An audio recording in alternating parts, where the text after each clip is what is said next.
Muy buenos días para todos y todas. Muchas gracias por aceptar la invitación que hacemos desde la Secretaría General a través del Centro de Gestión del Conocimiento Jurídico a la séptima cátedra jurídica como espacio de transferencia del conocimiento en el conglomerado público. El día de hoy se abordará el tema de gerencia del riesgo en compliance para la aplicación e implementación de la Ley 2195 de 2022 en entidades públicas. Hoy contamos con la participación del doctor Miguel Ángel Pérez Porras, quien es ingeniero, abogado, especialista en finanzas y evaluación de proyectos, especialista en derecho penal, magíster en Derecho Administrativo con estudios de maestría en Administración de Negocios y diplomados en Derecho. Cuenta con una experiencia de más de 23 años como auditor líder, gerente y CEO de ICNT, organismo de certificación acreditado por el ONAC y AF. Les invitamos a diligenciar la asistencia de esta cátedra que encontrarán a través de el link que dejamos dispuesto en el chat. Igualmente les informamos que este encuentro está siendo grabado, por tanto, quien no esté de acuerdo con la reproducción o con la socialización de las memorias y de esta grabación, les pedimos que nos lo haga saber en este momento. Asimismo, queremos recordarles apagar los micrófonos durante el encuentro para evitar las interrupciones. Recordarles también que las preguntas las realizaremos al final de la intervención del ponente. Sin embargo, durante el encuentro pueden ir escribiendo sus preguntas a través del chat y una vez se termine el encuentro, la ponencia, pues procederemos a resolver las inquietudes. Muchas gracias de nuevo por la participación en este espacio. Esperamos lo disfruten. Doctor Miguel Ángel, buenos días. Muy buenos días, doctora. Muy amable por la invitación a este espacio. Un cordial saludo para todas las personas que nos acompañan el día de hoy en la séptima cátedra jurídica del Centro de Gestión de Conocimiento Jurídico de la Secretaría General. Bueno, y pues compartir con ustedes unas experiencias que hemos tenido a lo largo de estos 4 años con base en un proyecto de investigación que desarrollamos con la Secretaría General y la Universidad Autónoma Latinoamericana en temas relacionados con el compliance en el sector público. Entonces procedo a hacer la presentación. Permiso, comparto la pantalla. Adelante, doctor Miguel Ángel, gracias. Gracias a usted.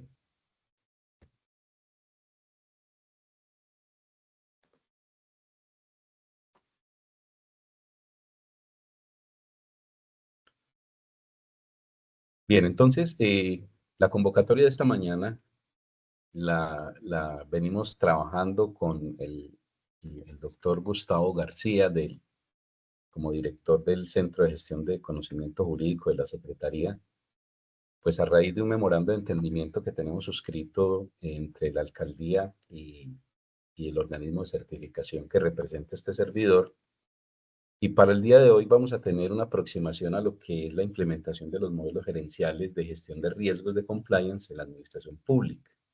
Esto es un tema que consideramos de innovación jurídica y como tal ha sido pues catalogado en los diferentes escenarios en donde hemos tratado el tema. Entonces vamos a tratar de atender a esa pregunta de el por qué se deben implementar estos modelos de riesgos de compliance en la administración pública. Bueno, en primer lugar vamos a hacer como una contextualización, una primera aproximación que nos va a ir conduciendo hacia la respuesta que concita esta pregunta, y es el por qué implementar modelos de compliance en el derecho administrativo colombiano, en las entidades públicas, en el derecho público. Bueno, entonces el primer tema que nos trae a colación es algo relacionado con una problemática que se acrecenta día tras día, y es que se han presentado daños antijurídicos por los cuales el Estado debe responder desde el punto de vista constitucional, pues esos daños que se le causan a terceros las entidades del Estado deben resarcirlos. Y veremos entonces cómo el compliance es una alternativa a las herramientas que se utilizan en el día de hoy en las diferentes entidades públicas. Entendiendo el daño antijurídico como aquel provocado a una persona que no tiene el deber jurídico de soportarlo, ¿sí? Ese es el daño antijurídico. Partiremos también entonces de temas relacionados con la principialística, especialmente lo que tiene que ver con la moralidad y la responsabilidad, como principios que guían a los servidores, ¿cierto? Esto está definido pues tanto en la Constitución como en el Código de Procedimiento Administrativo y de lo Contencioso Administrativo, pasando también por la definición de lo que son los sistemas de control interno en las entidades públicas, establecidos pues desde el artículo 209 superior y los artículos 27 al 29 de la Ley 489, donde se establecen pues las normas para el ejercicio del control interno de las entidades del Estado. También miraremos cómo participa en la gestión de compliance el modelo integrado de planeación y gestión introducido por el decreto 1499 de 2017, aplicable a entidades del orden nacional y territorial de la rama ejecutiva del poder público, en donde ese modelo trata de políticas, normas, recursos e información cuyo objeto es dirigir la gestión pública al mejor desempeño institucional, la consecución de resultados para satisfacer las necesidades y el goce efectivo de los derechos. Esa es la definición que del MIPG nos trae el Departamento Administrativo de la Función Pública.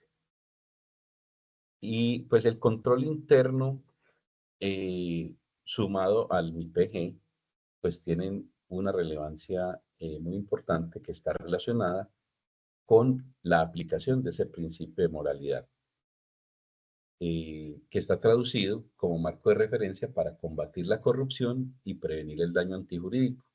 Estas dos instituciones se constituyen entonces en los controles ad intra de la administración. Traemos a colación entonces que ya como se van articulando control interno y IPG, en el marco del compliance, lo vamos a ver más adelante, que se constituyen en esos controles al interior de los procesos internos de la organización. O sea, todavía no hemos salido a los terceros, sino que estamos dentro del ámbito del control de los procesos internos de la organización. La moralidad administrativa, entonces, que es un principio, pues tiene realmente aplicación desde dos contextos, desde dos perspectivas. El primero es precisamente que se caracteriza dentro de la principialística y que es una obligación de los servidores públicos a la luz de los artículos 6 y 209, particularizado pues en el artículo 3 de la Ley de Control Interno y del Contencioso Administrativo, pero también hay algo que de la moralidad administrativa que muchas veces se pasa por alto, y es que resulta que el Consejo de Estado ha establecido que esa moralidad administrativa es un derecho colectivo, ¿sí? Y como tal, pues es susceptible de la interposición de, bueno, medios de control o acciones constitucionales, como lo es la acción popular. Esto es que el derecho colectivo a la moralidad puede verse amenazado o vulnerado, bien por afectación de bienes jurídicos como la buena fe, la ética, la honestidad, la negación de la corrupción, entre otros, o por el quebrantamiento del principio de legalidad. Bien, entonces, no solamente es un principio la moralidad en la administración, sino que también pues, es un derecho colectivo, así lo ha establecido el Consejo de Estado. ¿Qué acciones se llevan entonces hasta ahora para prevenir el daño antijurídico?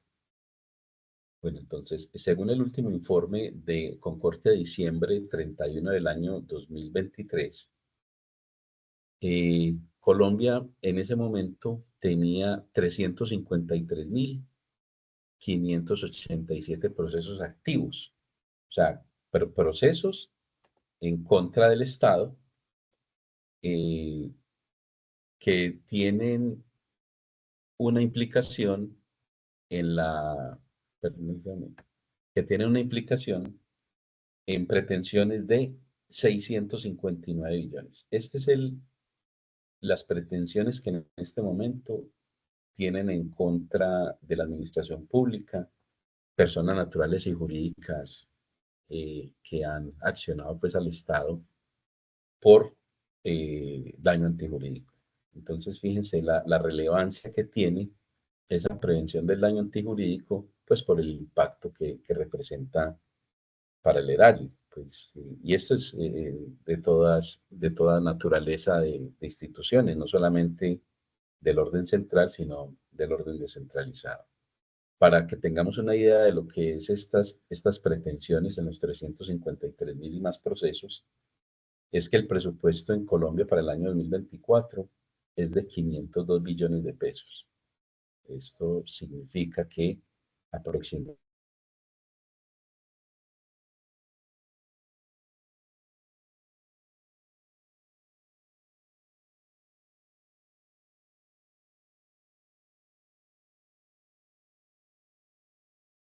dos Doc- empezó, ¿aló?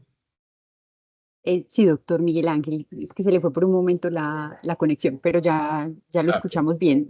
Mm, ¿Me bien, confirman gracias. del público si lo pueden escuchar los asistentes? Por favor. Sí, sí se escucha, Cami. Listo. Sí se escucha. Muchas gracias. Gracias. Adelante, doctor, muchas gracias. Muy amable, gracias. Y le agradezco porque como estoy viendo mi presentación, no sé si me están alzando la mano, entonces me interrumpen bien, puedan cuando deseen. Bien, entonces, por esta razón del daño antijurídico, Colombia pues tiene una entidad que se ha constituido desde los inicios del año 92, y pues que a partir de la ley 1444-2011, reglamentada por el decreto 4085, establece la Agencia Nacional de Defensa Jurídica del Estado como uno de los pilares más importantes para trazar lineamientos y políticas con el fin de que ese daño antijurídico sea lo menos posible, con el fin pues de proteger el patrimonio público. Entonces esa agencia se encarga de la estructuración, formulación, aplicación, evaluación y difusión de políticas de prevención de daño antijurídico. Es así como la agencia ha dado direccionamiento sobre la prevención de daño antijurídico que ha sido adoptado por las entidades del orden territorial como referente de buena práctica y estableció para ello la circular quinta del año 2019, donde estipula unos lineamientos para el seguimiento de la formulación e implementación, exige la formulación de la política de prevención de daño antijurídico en las entidades públicas conforme a la metodología de la agencia. Entonces, la agencia propone unas metodologías que están relacionadas con la posibilidad de acceder a las negociaciones desde los albores pues, del litigio que tienen que ver con las conciliaciones que se presentan pues, ante la Procuraduría General de la Nación o pues defenderse ante pues las pretensiones que se tenga por parte de terceros acerca de las pretensiones en los litigios que se presentan. Bien, entonces, con esas metodologías, esos lineamientos que da la Agencia Nacional de Defensa Jurídica del Estado, se priorizan las causas y se sustenta la elaboración de planes de acción en donde se identifica la actividad litigiosa y los riesgos de litigio que se concretan en la determinación de la causa del daño antijurídico. Y esto es lo que se constituye en controles ad extra de la administración. Bueno, vimos que control interno y MIPG se constituyen en las actividades de prevención de daño antijurídico a partir de la gestión y control de los procesos al interior, o sea, la gestión ad intra. Pero entonces, a partir de los lineamientos de la Agencia Nacional de Defensa Jurídica del Estado, es donde se identifica la actividad litigiosa y se previenen los riesgos de litigio. Y esos son los controles ad extra. Esos riesgos de litigio se han identificado entonces como pues, lo que son pues, básicamente los medios de control aplicables a las entidades del Estado y que de alguna manera determinan la importancia de la aplicación del artículo 90 de la Constitución el daño antijurídico que se le causa pues a terceros y que devienen en procesos que afectan el erario de las entidades del Estado. Surge también entonces una nueva herramienta y ya vamos a empezar a revisar qué es eso del compliance, ¿sí? El compliance en el derecho administrativo colombiano se introdujo como en la implementación de programas de ética y transparencia pública.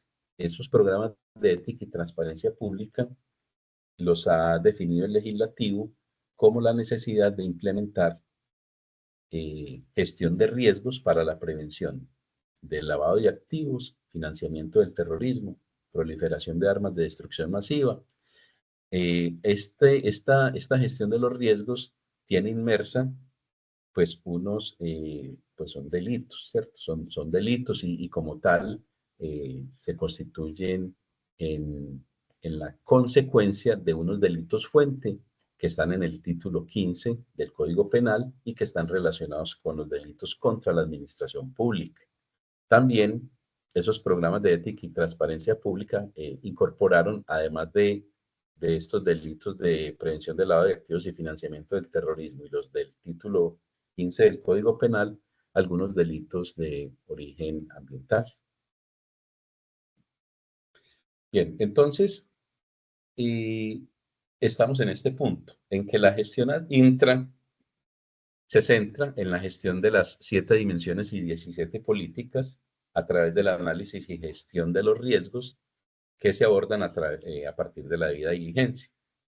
Y los riesgos ad extra de prevención de daño antijurídico se centran en la aplicación de políticas de la Agencia Nacional de Defensa Jurídica del Estado a través del análisis de gestión de los riesgos de litigio que se abordan también con debida diligencia. Entonces, como vemos, en ambos casos, los riesgos y la debida diligencia operan para impedir la materialización del incumplimiento del ordenamiento jurídico y de las normas del gobierno corporativo.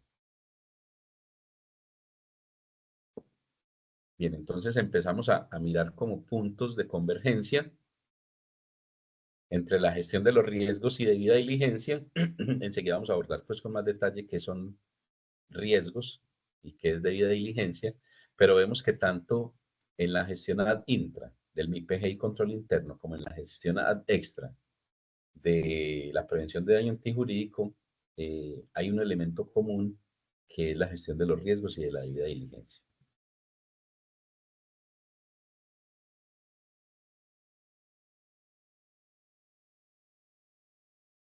Bien, entonces nosotros realizamos a partir de una necesidad.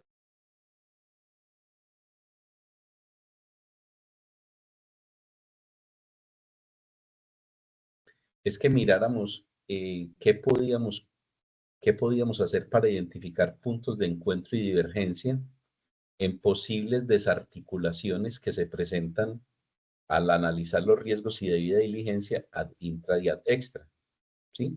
Entonces arrancamos una investigación en la que empezamos el planteamiento de lo que es el compliance. Pues esto pues, resulta como una novedad jurídica desde el punto de vista que el compliance desde los principios de los años 70 se había constituido como una herramienta de control, pero en el derecho privado y pues principalmente en los Estados Unidos, pero no se conocía o no tenía pues como mucha aplicación ni entendimiento en el derecho administrativo colombiano. Incluso se planteó en ese momento la necesidad de incorporar un tema conocido como derecho administrativo anticipativo, que pues todavía está en ciernes, no es muy conocido ni tenemos mucha literatura ni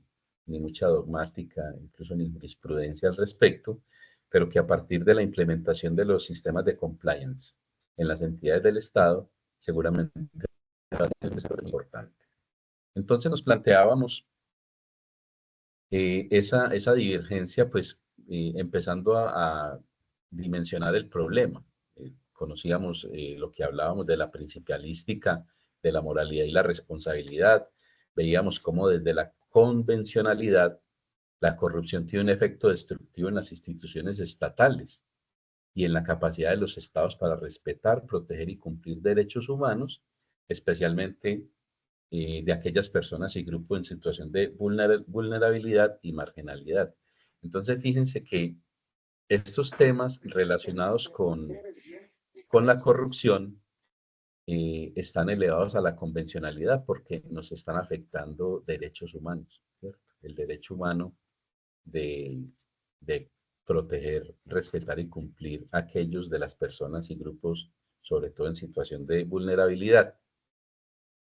En Colombia, pues a partir de esta principialística y la convencionalidad, se estableció nuestra política pública integral anticorrupción y que está alineada con los parámetros que en materia de lucha contra la corrupción nos ha presentado la OCDE. Entonces, en esa lucha anticorrupción nos preguntamos, bueno, ¿cuáles son las medidas que se tienen en nuestro derecho colombiano en materia de lucha contra la corrupción? Entonces, lo mirábamos desde dos perspectivas, las medidas correctivas y las medidas preventivas. Entonces, sabemos que en las medidas correctivas, que es lo que se estila históricamente en Colombia, se tiene para esa lucha contra la corrupción temas relacionados con el derecho contencioso administrativo y el derecho penal. Digo, básicamente, pues lo que tiene que ver con el CEPACA, la ley 1778 que enfrenta la lucha contra la corrupción y el soborno transnacional, aplicado pues a empresas privadas, y en el contencioso, pues también tenemos temas disciplinarios fiscales. Y desde el punto de vista penal, pues está el Código Penal y el Estatuto Anticorrupción. En ese orden de ideas, pues la lucha contra la corrupción en Colombia históricamente se había centrado en que el servidor público, ¿qué? O sea, las medidas se toman después de que pasa el problema, ¿sí? No se, no se había considerado hasta la entrada en vigor de la ley 2195, no se habían considerado cómo esas medidas preventivas también pueden ayudar a esa lucha anticorrupción. En las medidas, sí, me van a hablar, perdón. Bien. En las medidas, como vimos, en las medidas ad intra y ad extra, entonces tenemos el control interno y el MIPG con las directivas las orientaciones que al respecto traza el Departamento Administrativo de la Función Pública. Y en las ad extra, pues es la prevención de daño antijurídico, en donde las políticas las traza la Agencia Nacional de Defensa Jurídica del Estado. En ambos sistemas, pues en el de MIPG se tienen dimensiones y políticas, y en el de prevención de daño antijurídico, pues políticas de prevención de daño antijurídico. Pero en ambos encontrábamos gestión de riesgos y debida diligencia, y era aquí en donde se encontraba una aparente desarticulación entre lo que es el manejo de los riesgos y debida diligencia desde las áreas de planeación, desde MIPG y desde control interno, con la gestión de los riesgos y debida diligencia desde el enfoque de prevención de daño antijurídico. O sea, las áreas secretarías generales y departamentos jurídicos tienen un manejo de riesgos que puede ser algo diferente al de la gestión de los riesgos desde el punto de vista de la organización, de la entidad. Es allí donde nosotros proponíamos que esa correlación es la que denominamos el compliance público, ¿sí?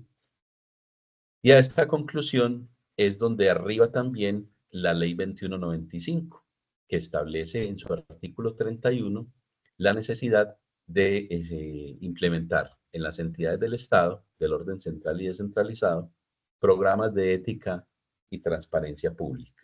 Bien, entonces, el antecedente que les venimos presentando es para llegar a este punto de dónde sale ese término de compliance y cómo es que esos programas de compliance se ven articulados tanto a las actividades ad intra como ad extra de las instituciones, de las entidades.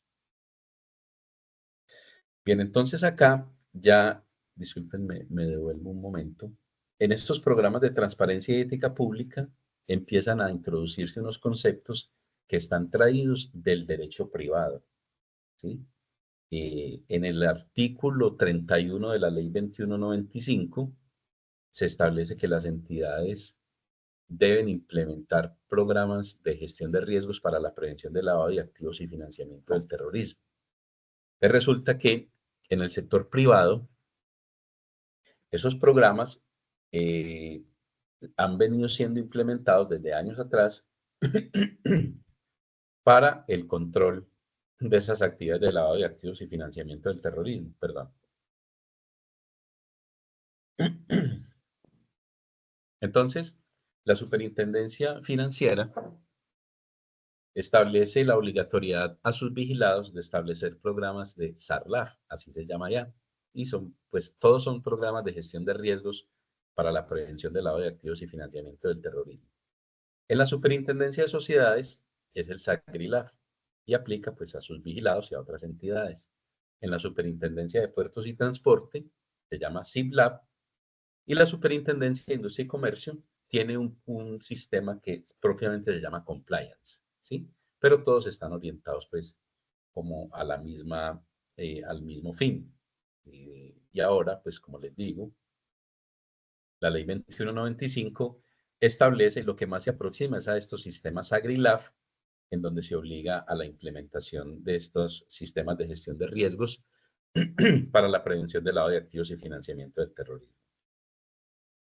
Como les decía, entonces tuvimos una primera aproximación a lo que es la responsabilidad de las personas jurídicas por actos de corrupción en la ley 1778. Bueno, resulta que en el derecho comparado, nosotros nos encontramos que en países como España existe la responsabilidad penal de las personas jurídicas. En Colombia, pues existe únicamente la responsabilidad penal para las personas individualmente consideradas, personas naturales. Pero en España se introdujo la responsabilidad penal de personas jurídicas. Y allí se establece la obligatoriedad de implementar programas de compliance para las personas jurídicas. Y esos programas de compliance lo que hacen es disminuir las sanciones que se tienen por, por infracción a temas relacionados con corrupción y asociados también a lavado de activos y financiamiento del terrorismo. En Colombia, pues, lo que hacemos es que se tienen esas mismas sanciones, pero desde el punto de vista administrativo o civil, básicamente. La ley 2195, entonces, adopta medidas en materia de transparencia, prevención y lucha contra la corrupción y obliga a la implementación del compliance público y privado. Ah, miren, qué bien, que esta ley, entonces, no solamente se centra en la obligatoriedad de implementar esos programas en el sector público, sino que vamos a ver más adelante que las partes interesadas en las diferentes entidades también deben exigir a esas partes interesadas, la entidad pública debe exigir a esas partes interesadas la implementación de un compliance, que está reglado en el artículo 9. Bien, como les mencionaba anteriormente, pues hay una definición de riesgo para la gestión ad intra, que la establece el Departamento Administrativo de la Función Pública, en donde el riesgo es el efecto que se causa sobre los objetivos de las entidades debido a eventos potenciales. Esta es la definición que trae el de AFP. Mientras que la definición de riesgos para la Agencia Nacional de Defensa Jurídica del Estado es el efecto de la incertidumbre sobre los objetivos propuestos de la entidad. Aquí, la Agencia Nacional de Defensa Jurídica del Estado, desde el año 2016, trajo a colación una definición de riesgos que está en lo que son los sistemas de gestión, algo así como los sistemas de gestión de calidad, que se apoyan en unos modelos de gerencia de riesgos que son reconocidos en normas internacionales de la familia ISO.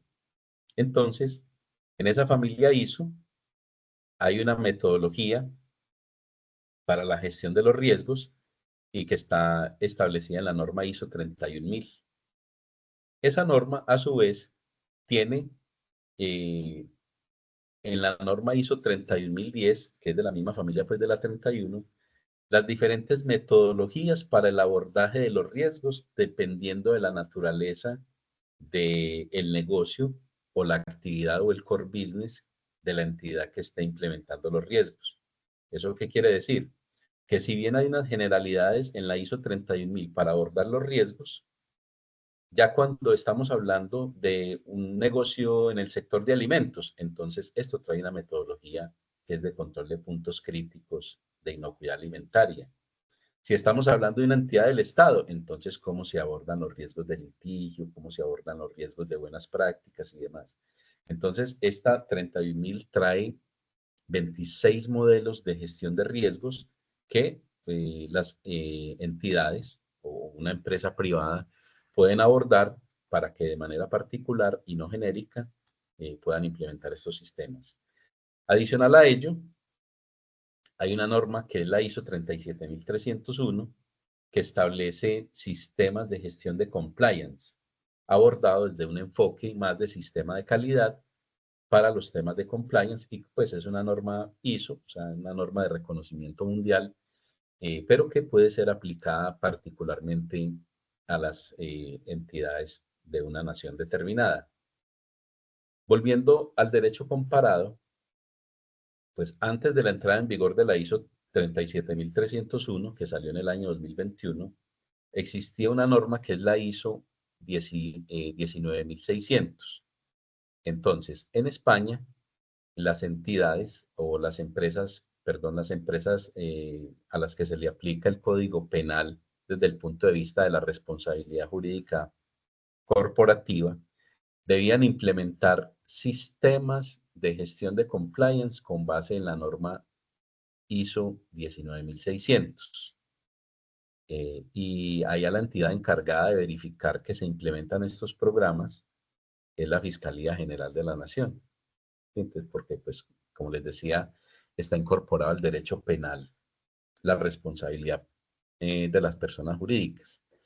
Ahora, con la entrada en vigor de la ISO 37301, entonces las entidades en España implementan estas normas para evidenciar a la autoridad de vigilancia y control, que en este caso es la Fiscalía, que tienen implementados esos programas de compliance para prevenir los riesgos de corrupción, soborno, lavado de activos, financiamiento del terrorismo, porque son varios modelos, no solamente pues el de prevención del lavado de activos y financiamiento del terrorismo, sino que también se asocian a programas de prevención de la corrupción y el soborno. Bien, entonces, esto para decirles que si bien aún acá tenemos como desde dos puntos de vista, dos enfoques de lo que es la gestión de los riesgos, pues existen estándares internacionales en los que las entidades se pueden apoyar para implementar sus propios programas de compliance. Pues si bien todavía no es una exigencia en Colombia que se implementen estos sistemas, estos modelos de gestión, pues es una buena práctica.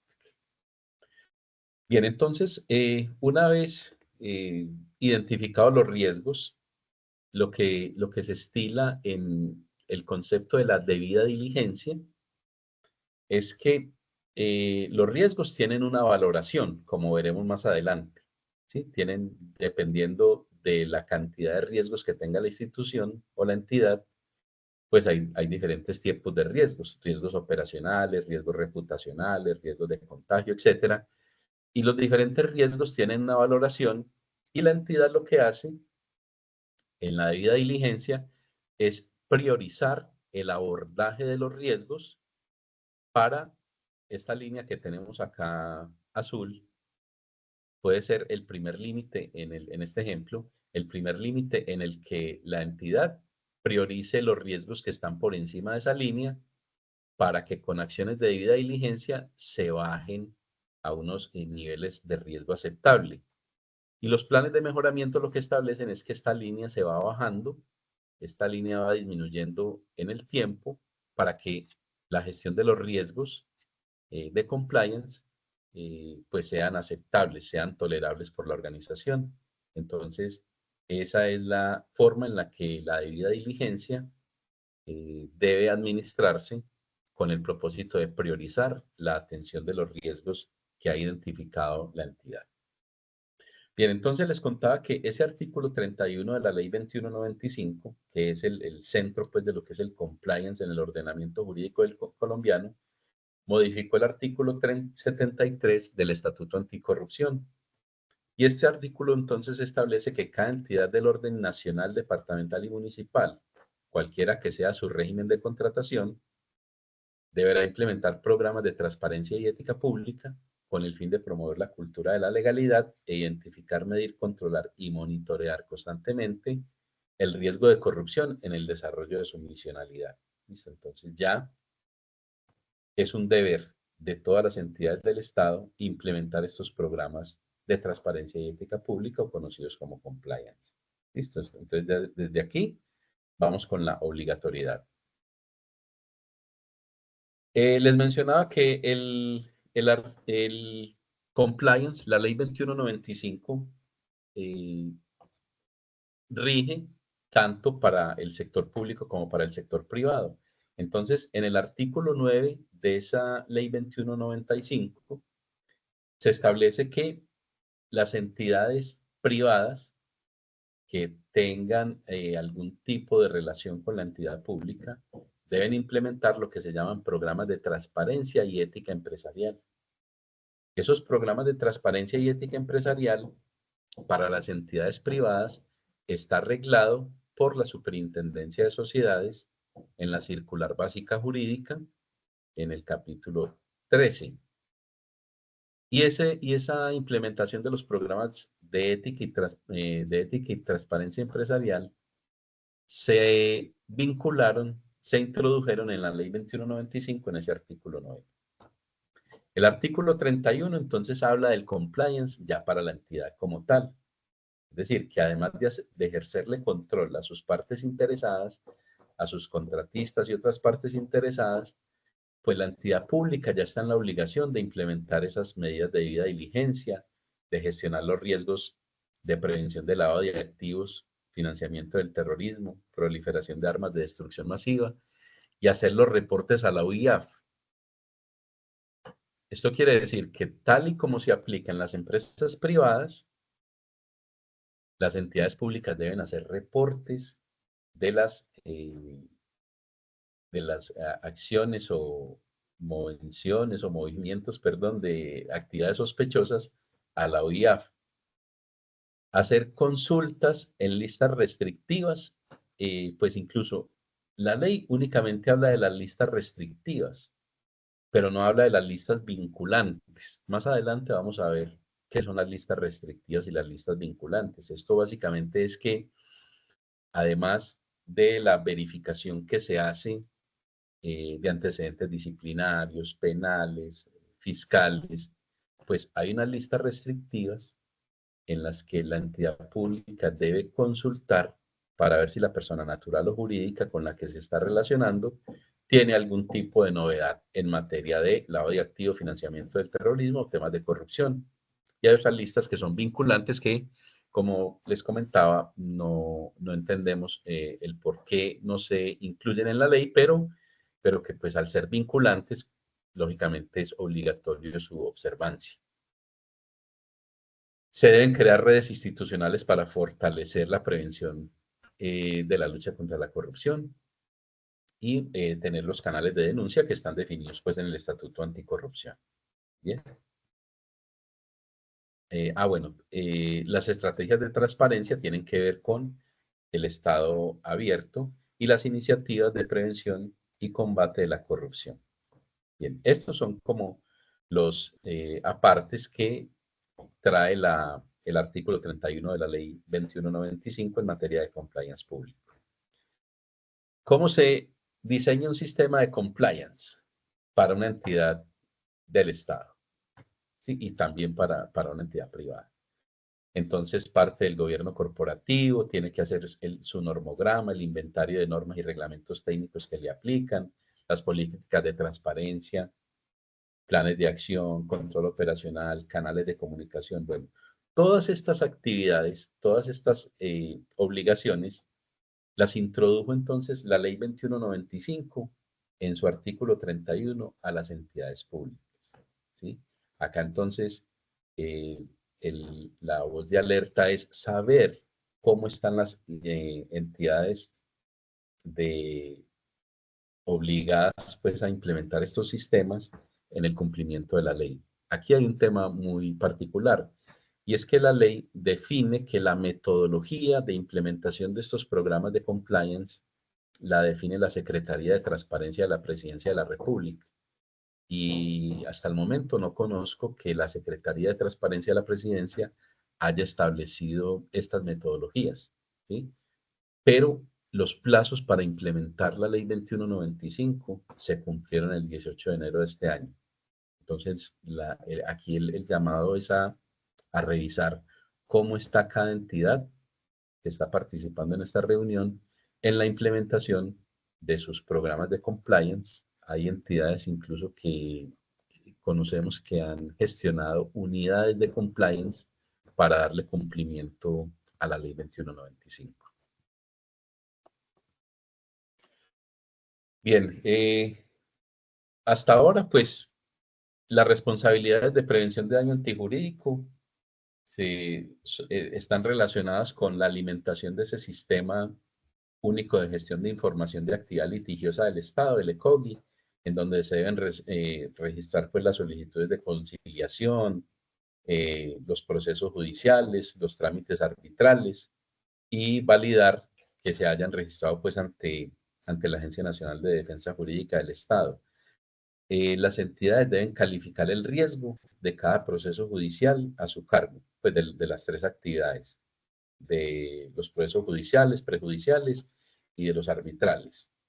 Y también deben incorporar la provisión contable semestral de las conciliaciones o sentencias en contra. Esto es lo que se tiene en este momento, pues, en temas de daño antijurídico. ¿A qué riesgos entonces se exponen las empresas y entidades en materia de compliance? Entonces está el riesgo reputacional, ¿sí? Este riesgo puede tener pérdidas significativas, deterioro de las relaciones con las partes interesadas, dificultad de atraer y retener talento, el riesgo financiero, que como vimos, es el riesgo que afecta a la capacidad de una empresa para cumplir con sus obligaciones, riesgo operacional, pérdidas debido a fallas en los procesos internos, sistemas, personal, riesgos de compliance, que son las pérdidas financieras o legales que la empresa puede enfrentar si no cumple las leyes, las regulaciones o estándares pertinentes de su sector. El riesgo legal de perder, de tener pérdidas por sanciones o indemnizaciones a pagar daños antijurídicos causados. Riesgos de contagio. Aquí empieza entonces a introducirse un concepto que hasta ahora no se tenía, y es las posibles pérdidas por vínculos con terceros que incumplen asuntos legales, relacionarse pues con terceros que tengan inconvenientes en materia de lavado de activos, financiamiento del terrorismo, delitos contra la administración pública o ambientales, y otro tipo de riesgos, seguridad informática, riesgos de mercado, desastres naturales, etc. Esos son los riesgos a los que se puede enfrentar la organización. En los factores de riesgos, pues se tiene que, estamos sujetos a riesgos por las partes interesadas, pues también por los canales, los medios a través de los cuales presto mis servicios o los distribuyo, los mismos productos o servicios que le entrego a los usuarios o terceros, y las jurisdicciones en las que se prestan los servicios o se suministran los productos por parte de la entidad. Entonces, en el sector público se tienen dos modalidades de medición del riesgo, de acuerdo con los enfoques de la Agencia Nacional de Defensa Jurídica del Estado y del Departamento Administrativo de la Función Pública.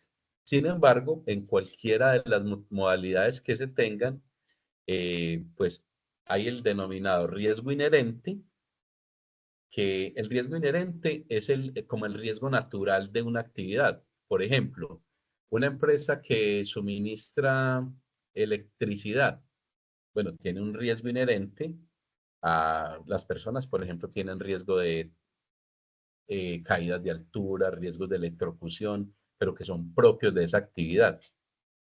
A esos riesgos inherentes se les debe hacer una evaluación multiplicando la probabilidad de ocurrencia por el impacto potencial que su materialización conlleva.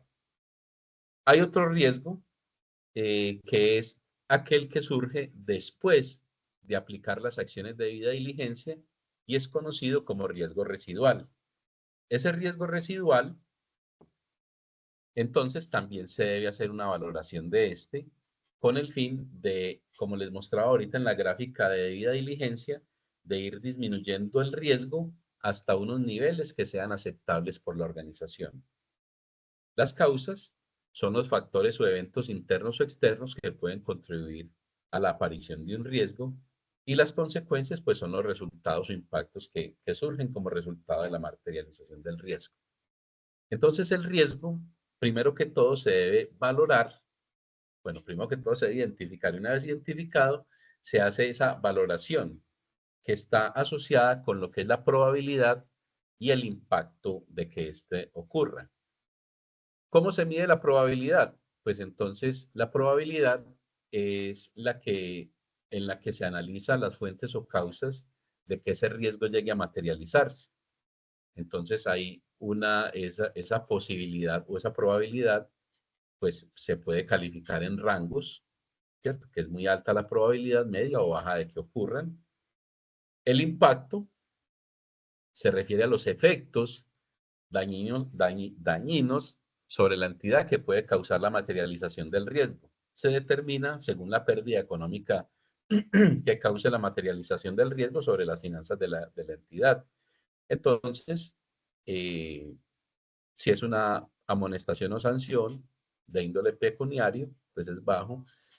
Si es una sanción más estricta, entonces ya se categoriza, por ejemplo, por salarios mínimos, o si es una sanción, pues casi que catastrófica, cuando es mayor a tantos salarios mínimos. Eso es una metodología, pues, que lo aplica cada organización, y una vez se valoran la probabilidad y el impacto, entonces se utilizan como unos mapas de calor en donde cuando se hace esa combinación de probabilidad y el impacto, se ubica el riesgo en una escala alta, media, media baja y baja. Pues la idea es que cuando estamos en estos niveles de medios hacia adelante, llevemos a cabo las acciones de debida diligencia para ir llevando todos los riesgos a los niveles tolerables por la organización. Pues realmente siempre los riesgos están allí latentes, es imposible que desaparezcan, pero la idea es que la entidad pues los gestione para que este mapa de calor sea más tendiente al verde que al rojo. ¿Cómo se visualiza una matriz de riesgos? Entonces, en una matriz de riesgos, pues esto es un ejemplo de un resumen en donde se identifica cuál es el factor del riesgo, se identifica el riesgo, la causa del riesgo y se le da una valoración de probabilidad por impacto. Cuando se valora esa probabilidad por impacto, se determina esa severidad del riesgo, ¿sí?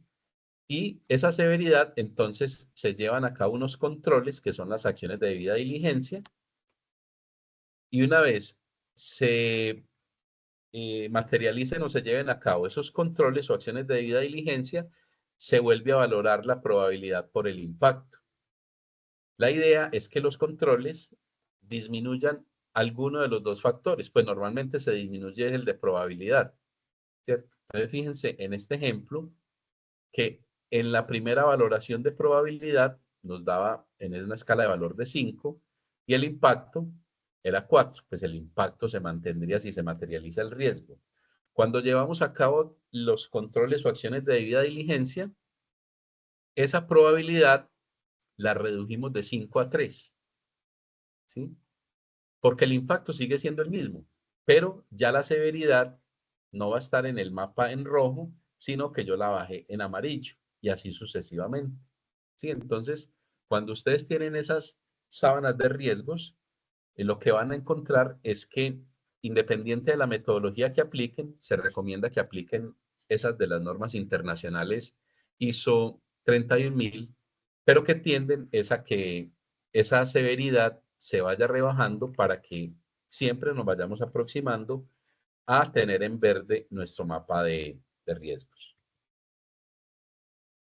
A modo de ejemplo de análisis de riesgos, ¿sí? El artículo 31, literal B, de la Ley 2195, establece la prevención y gestión y administración del lavado de activos. Entonces, para el análisis de riesgo del lavado de activos, que está definido en el artículo 323 del Código Penal, son aquellas actividades tendientes a ocultar dinero de origen ilegal y darles posterior apariencia de legalidad a través de su vinculación al sistema económico. Allí deben considerarse los delitos fuente. Entonces, ¿cómo les parece que para el tema del lavado de activos hay 65 delitos fuente que están así tipificados por la UIAF? Está, como vemos en este ejemplo, el tráfico de migrantes, la trata de personas, bueno, una serie de delitos en los que, si volvemos aquí a esa matriz de riesgos, cuando la entidad esté analizando el riesgo de lavado de activos, tendría que hacer un despliegue de los riesgos de esos 65 delitos fuente. ¿Cómo está expuesta la entidad a que sus partes interesadas estén inmersos a esos delitos, o estén incursos, perdón, en esos delitos fuente? En ese orden de ideas, cuando está incurso en esos delitos fuentes es donde se deben llevar a cabo las acciones de debida diligencia para prevenir que estos permeen a la institución, a la entidad.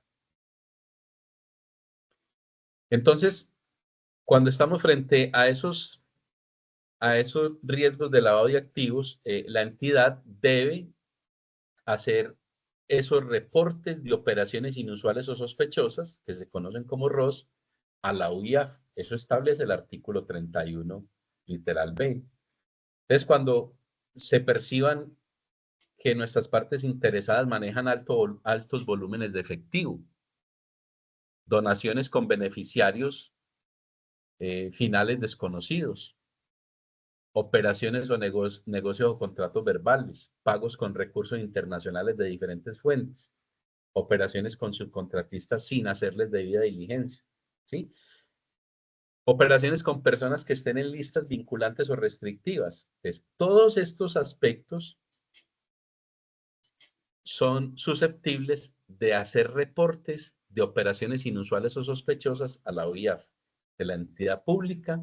A partir de la Ley 2195, adquiere unos nuevos compromisos de hacer estos reportes a la OIAF. Recuerden, una operación inusual o sospechosa no conlleva que estemos frente a la comisión de un delito o frente a la comisión de una vulneración al derecho disciplinario.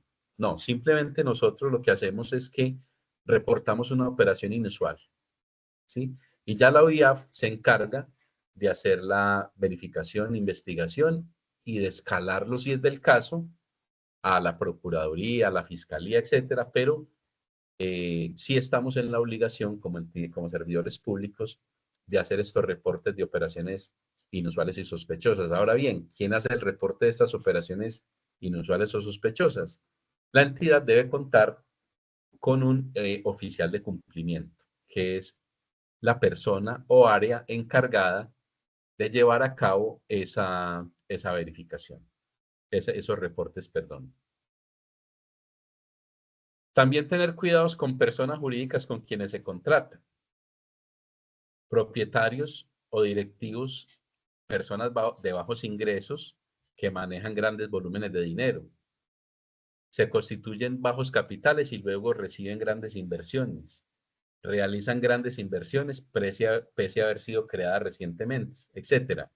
Entonces, mire que son nuevas responsabilidades que desde el punto de vista de compliance están adquiriendo las entidades públicas con la implementación de ese artículo 31. ¿Cómo se gestionan los riesgos de las empresas y las entidades? Bueno, primero hay que establecer el contexto de la empresa, identificar esos riesgos inherentes, analizarlos desde el punto de vista de establecer la magnitud. Ya sabemos cómo se hace la valoración de los riesgos, que es la probabilidad por el impacto. Se evalúan de acuerdo con su nivel de exposición, se tratan con acciones de debida diligencia y los riesgos siempre se deben estar monitoreando. En esas metodologías de prevención de lavado de activos y financiamiento del terrorismo, se deben hacer monitoreos y auditorías internas permanentemente para verificar cómo se están implementando esos riesgos. Les comentaba entonces que el artículo 9 de la ley 2195 establece cuáles son las empresas que están sujetas a vigilancia por parte de las superintendencias y que tengan relaciones con empresas del Estado. Las MIPYMES que tengan relaciones con empresas del Estado también deben tener sus programas de transparencia y ética empresarial. Las entidades sin ánimo de lucro, incluso la gobernación de Antioquia estableció en febrero de este año, a través de un acto administrativo, la obligación de que las entidades sin ánimo de lucro tengan implementados programas de ética y transparencia empresarial. Creo que el plazo era hasta el mes pasado. Entonces ya pues la gobernación de Antioquia ha dado un paso importante en esta exigencia a las ESALes para el cumplimiento del artículo 9. Los obligados deben tener planes de auditoría y verificación de cumplimiento anual de esos programas de transparencia y ética empresarial, y si tiene revisor fiscal, este debe valorar el cumplimiento de los programas de ética y transparencia empresarial. Para los programas de ética y transparencia pública, ya los definidos en el artículo 31, entonces, todas las entidades de cualquier orden y tipo de régimen de contratación deben implementar estos programas. Como les dije, las fechas para implementar las entidades del orden territorial era de 2 años a partir del 18 de enero de 2022. O sea que el 18 de enero o 17 de enero de este año se venció el plazo. Y las entidades del orden nacional tenían un plazo de 1 año para implementarlo.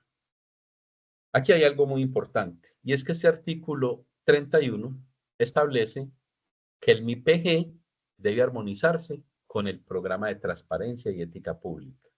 Es más, la misma ley 2195 establece que todos los sistemas de gestión de riesgos de la entidad deben articularse al programa de transparencia y ética empresarial. ¿Sí? Entonces, que tiene un sistema ISO 9000 o un sistema ambiental o el de prevención de riesgos de litigio o el de MIPG, todos esos sistemas de gestión de riesgos deben articularse al compliance de la entidad.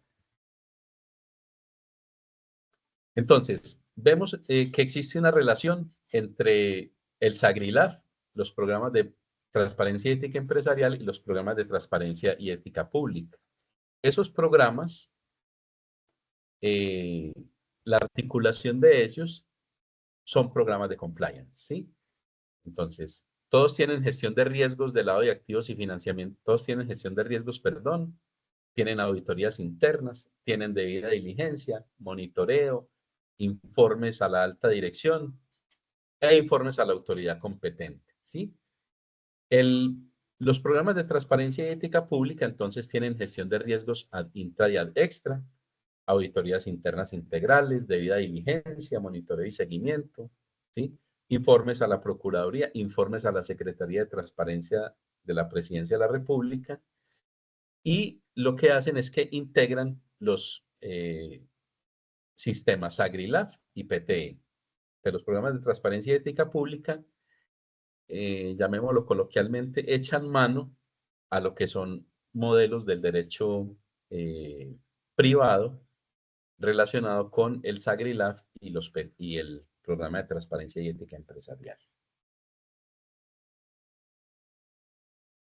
Como les decía entonces, dependiendo del tamaño de la organización de la entidad, pues se debe tener oficiales de cumplimiento, ¿sí? Dependiendo del tamaño, es que puede ser suficiente un oficial de cumplimiento o en ocasiones se tienen oficinas de cumplimiento, áreas de cumplimiento completas. En esas áreas o esas personas son las responsables de participar activamente en el diseño, implementación, auditoría, verificación, cumplimiento y monitoreo, tanto de los programas de gestión de riesgos de lavado de activos y financiamiento del terrorismo, como de los de ética y transparencia, que son los que se conocen como programas anticorrupción y de soborno transnacional, o de soborno, pues en términos generales. Esos oficiales de cumplimiento pueden ser terceros, pero tienen unas obligaciones jurídicas y unos requisitos que los define pues la ley. Entonces deben tener unas competencias específicas para poder presentar esos ROS, esos reportes de operaciones sospechosas a la UIAF. Entonces, no cualquier persona puede ser delegada como oficial de cumplimiento en la entidad que implemente los programas de transparencia y ética empresarial. Bien, veamos ahora un poco de lo que es el artículo 31 de la ley 2195 en su literal B, que habla de la gestión de riesgos de lavado de activos y financiamiento del terrorismo. Entonces, básicamente una definición de lavado de activos, bueno, el Código Penal establece pues que es el lavado de activos, pero una definición que tiene la OIAF es que el lavado de activos es la modalidad mediante la cual las organizaciones criminales buscan dar apariencia de legalidad a recursos fruto de sus actividades ilícitas. Y el financiamiento del terrorismo, la Corte Suprema de Justicia ha dicho que el delito del terrorismo, que tiene como sujeto activo indeterminado, se concreta en los verbos rectores alternativos de provocar o mantener en estado de zozobra o terror a la población o una parte de ella, mediante la realización de actos que pongan en peligro la vida, la integridad física o la libertad de las personas, edificaciones o medios de comunicación, transporte, procesamiento, conducción de fluidos o fuerzas motrices. El financiamiento o ayuda puede ser en dinero, en enseres, en bienes, en conocimiento, entre otros. ¿Listo? Eso es entonces este par de tipos penales que definen el lavado de activos y financiamiento del terrorismo. En los delitos fuente que les mencionaba, que son 65 delitos fuente, la tipificación del artículo 323 del lavado de activos está relacionada con el que adquiera, resguarde, invierta, transporte, transforme, almacene o custodie bienes que tengan su origen inmediato o inmediato en actividades de, y empiezan a especificar los 65 delitos fuente, pero entonces aquí está subrayado lo que son los delitos contra la administración pública. O sea, los pone en el título 15, el título 15 del Código Penal en general, que están relacionados con el lavado de activos. Los programas de transparencia y ética empresarial, entonces, como les decía, en el literal B del artículo 31, están lo de los programas de prevención, gestión y administración de riesgos de lavado de activos, financiamiento del terrorismo y proliferación de armas de destrucción masiva.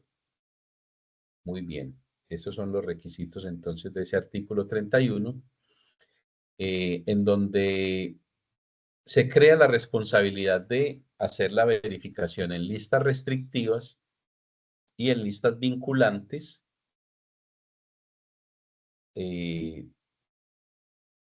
las contrapartes que tiene la institución, la entidad. Vamos a hacer acá un enlace para que ustedes conozcan cómo se consulta si alguien está en esas listas restrictivas o vinculantes. Pues hay empresas que están, no sé si me están viendo ahí la pantalla que estoy compartiendo, perdón. Me confirman. Sí, doctor. Sí, Pero sí. hice enlace Sí. a una consulta de listas vinculantes. ¿Esa la están viendo? No. No, estamos viendo donde dice medición y evaluación y se ve el enlace pero no, todavía no muestra pues el lugar donde lleva el enlace. Bueno, perfecto. Permítanme entonces comparte ese enlace.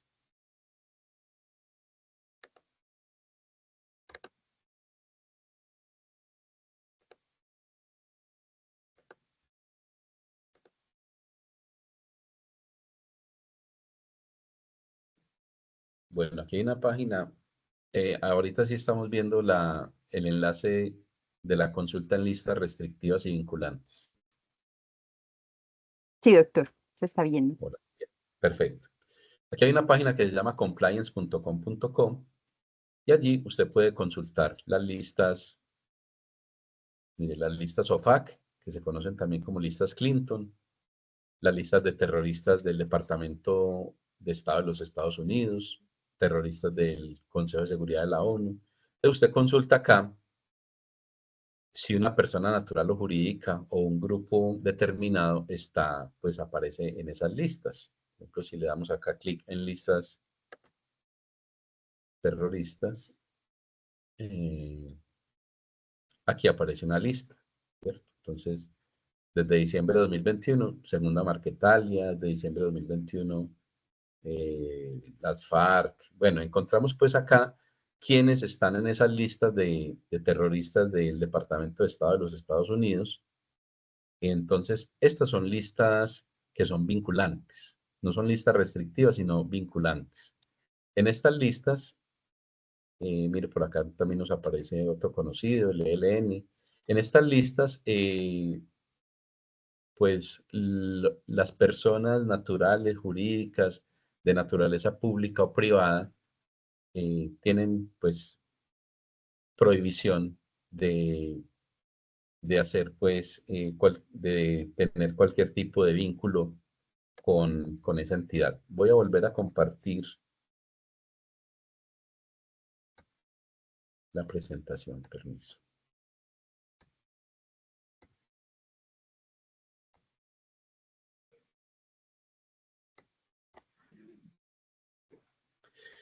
Bien, entonces, esas listas restrictivas, pues que la más conocida es pero como vimos, son varias listas restrictivas y hay otras que son vinculantes.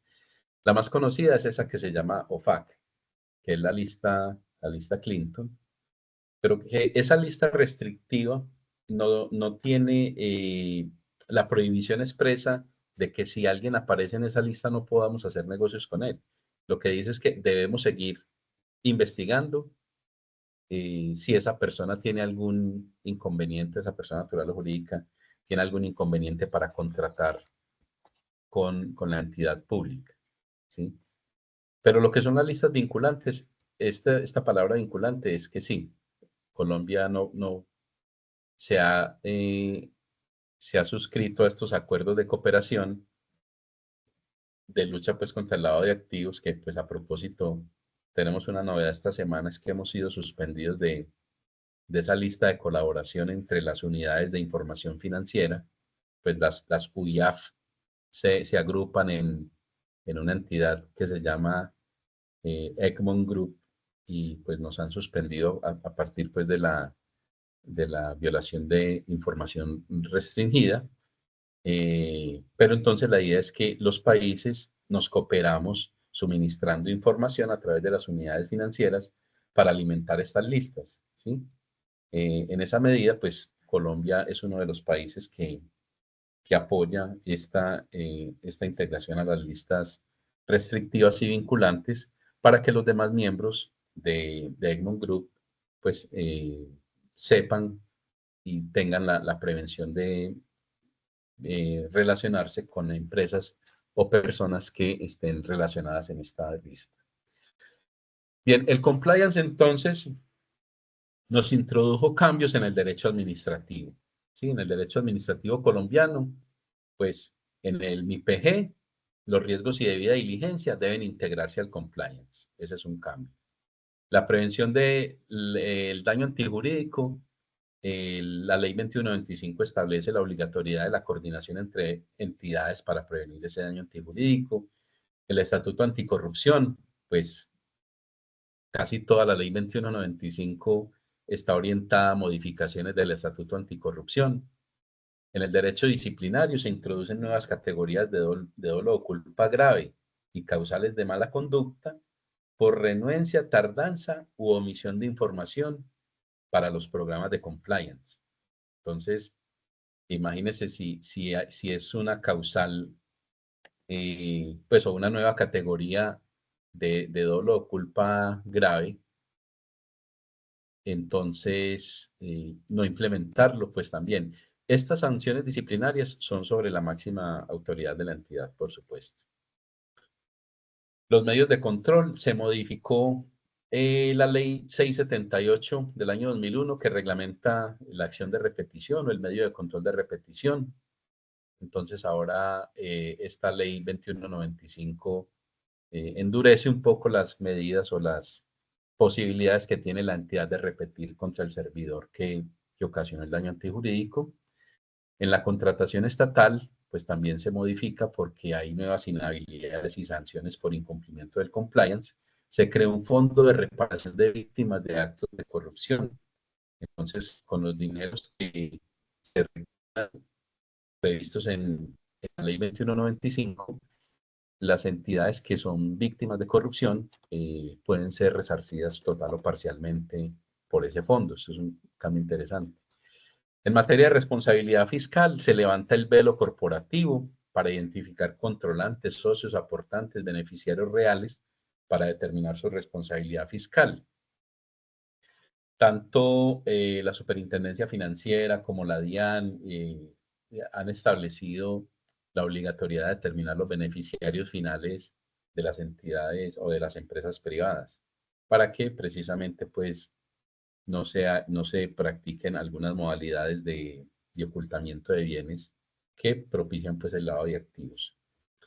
Entonces, tenemos soluciones de compliance para resumir en prevención de daño antijurídico a través de las políticas y lineamientos de la Agencia Nacional de Defensa Jurídica del Estado, los riesgos de litigio, pues para ellos aplican los programas de compliance.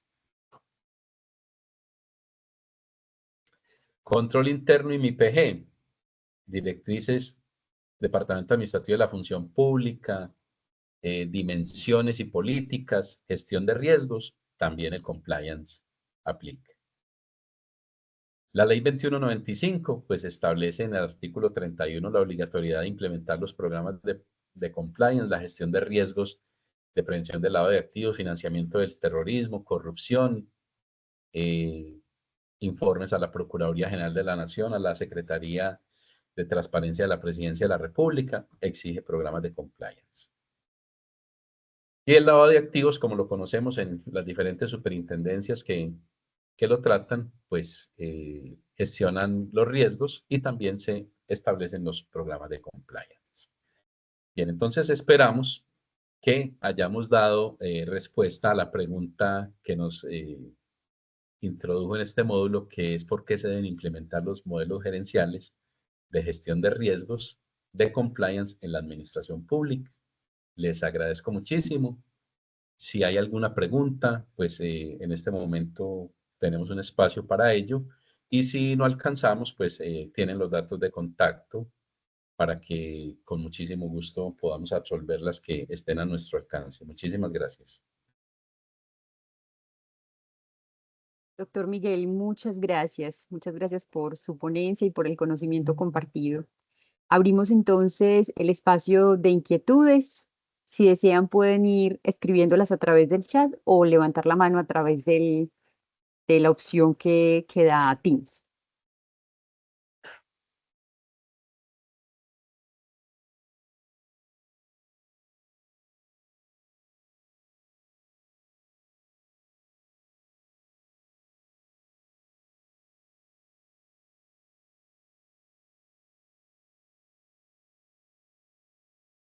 Bien, bueno, no parece que hubiera inquietudes, doctor Miguel, por el momento.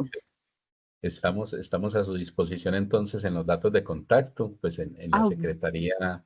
Bueno, En la Salvador Secretaría General. está levantando la mano. Salvador Enrique, adelante, Salvador.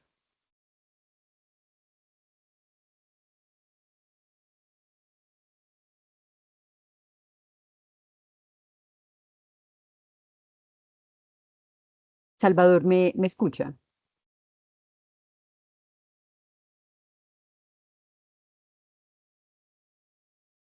En el chat están escribiendo de la presentación. Yo con mucho gusto la envío al Centro de Gestión de Conocimiento Jurídico para que la distribuyan a los asistentes. Claro que sí. Muchas gracias, doctor. Claro que sí, igual les recordamos diligenciar la asistencia.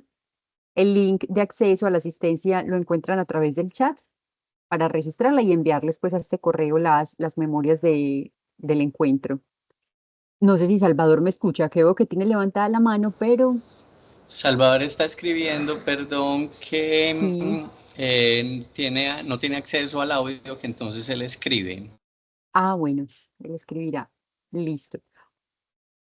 Bueno, y también él pregunta, ya puso la pregunta aquí en el chat.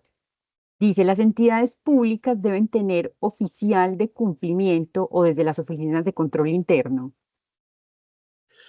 Sí, muchas gracias, Salvador, y a todos los asistentes. Bueno, el oficial de cumplimiento es una función que tiene la responsabilidad de hacer el reporte de operaciones sospechosas o inusuales ante la UIAF. Entonces se debe matricular una persona que cumpla con los requisitos que les mostré en la presentación de oficial de cumplimiento, y no creo que, bueno, no tendría ningún inconveniente que sea desde la Oficina de Control Interno. Tiene que tener unas condiciones de independencia, ¿sí? Pero perfectamente puede ser desde control interno, siempre y cuando pues, la persona responsable cumpla con lo que establece la OIAF, debe ser el oficial de cumplimiento.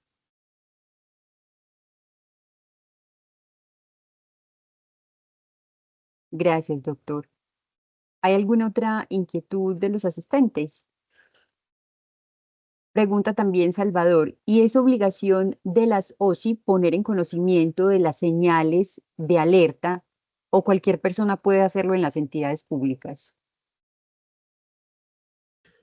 Eh, lo que pasa es que las señales de alerta como tal son un documento confidencial que son para el tratamiento de la OIAF. O sea, la OIAF es la unidad de análisis e información financiera y ellos son los que esas señales de alerta las categorizan, las escalan o no, ¿sí? Entonces, se presentan para que esta entidad sea quien defina el tratamiento que se le da, pero no necesariamente pues deben ser de conocimiento público.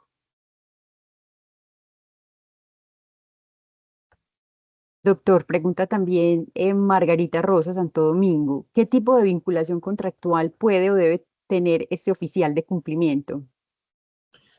Sí, la persona puede ser externo a la organización. A ver, hay un requisito muy importante y es que debe ser alguien del más alto nivel de la entidad. Coloquialmente le diría yo que alguien que al gerente, al director o a la máxima autoridad de la entidad lo llame o le toque la puerta y le abre y lo atienda. Independiente de que el tipo de contrato sea una vinculación laboral o puede ser una vinculación de tipo civil. No hay ningún inconveniente. El inconveniente radica en las limitaciones que tiene el oficial de cumplimiento en cuanto a que no puede tener un número más allá de 10 entidades a las que tenga el rol de oficial de cumplimiento. Más de 10 entidades, pero realmente si una persona tiene dos entidades como oficial de cumplimiento, creo que ya no le daría tiempo, pero no tiene ningún tipo de restricción la vinculación que se tenga, siempre y cuando esa designación se haga desde el más alto nivel de la organización.